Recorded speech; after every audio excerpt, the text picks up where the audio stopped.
भारत के दोस्त इजराइल के बारे में कहा जाता है कि एक बार गलती करने के ऊपर भगवान भी किसी व्यक्ति को माफ कर देता है, लेकिन अगर इजराइल के खिलाफ जाने की एक भी गलती कर दी, इजराइल को नुकसान पहुंचाने के लिए एक भी कदम उठा लिया, इजराइल उस व्यक्ति को कभी माफ नहीं करता है। फिर उसकी ऊपर की टिकट कटना कंफर्म हो जाता है। इजराइल ने जो इस बार किया है वैसा करना शायद हमारे लिए सपना होगा, जहां पर दुनिया के बाकी देशों की एजेंसीज की सोच खत्म होती है, वहां से आगे इजराइल की इंटेलिजेंस एजेंसी मोसाद सोचना स्टार्ट करती है। ना सिर्फ ग्राउंड के ऊपर बल्कि टेक्नोलॉजी के मामले में भी इजराइल से टॉप के ऊपर है। और इस बार इजराइल ने जो किया है वो किसी हॉलीवुड की मूवी की स्टोरी लाइन से कम नहीं है।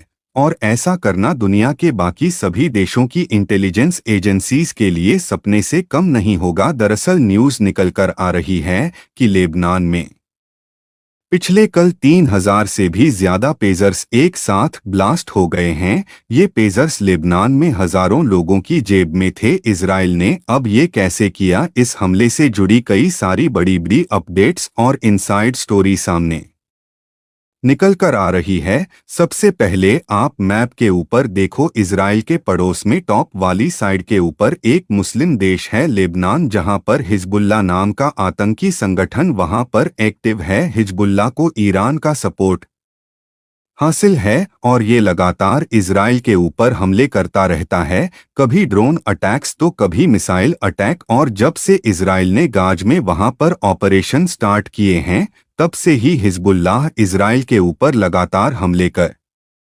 रहा था। हिजबुल्ला आतंकी संगठन के साथ 30,000 से 40,000 तक के आतंकी जुड़े हैं। ऐसे में सबके बीच कम्युनिकेशन और मैसेज का फ्लो पूरी तरह से सिक्योर रहे, इसके ऊपर हिजबुल्ला कई तरह के सिक्योरिटी मेजर्स लेता है।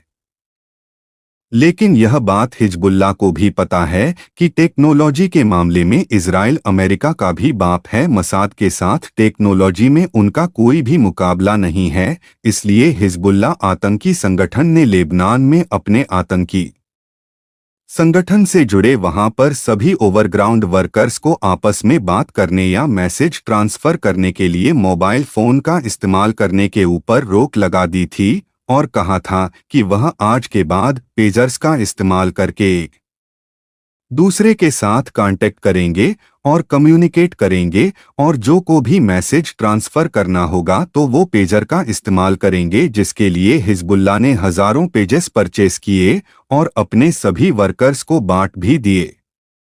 कई रिपोर्ट्स में क्लेम किया गया है कि यह सारे पेजर्स हिजबुल्ला को ईरान ने सप्लाई किए थे और ईरान को चाइना ने दिए थे। वहीं पर कुछ रिपोर्ट्स में यह भी क्लेम किया गया है कि यह सारे पेजर्स ताइवान की किसी कंपनी ने बनाए थे और वहां से फिर चाइना और चाइना से ईरान और देन हिजबुल्लाह तक पहुंचे थे। अब जो ये पेजर डिवाइस होती है, ये मोबाइल फोन से काफी पहले आई थी और यह काफी पुरानी टेक्नोलॉजी है जो कि रेडियो फ्रीक्वेंसी के ऊपर काम करती है। इस छोटी सी डिवाइस की ब्लैक एंड वाइट स्क्रीन के ऊपर सिर्फ टेक्स्ट और नंबर्स डिस्प्ले होते हैं और इसको आसानी से जेब में लेकर घुमा जा सकता है। अब क्योंकि है तो यह भी एक इलेक्ट्रॉनिक ईजी, इसलिए इसके अंदर भी एक बैटरी फिट होती है। पिछले कल लेबन के अंदर वहां पर हजारों हिजबुल्लाह के वर्कर्स इन पेजेस को कैरी करके पब्लिक एरिया में घूम रहे थे। किसी की जेब में था, किसी के हाथ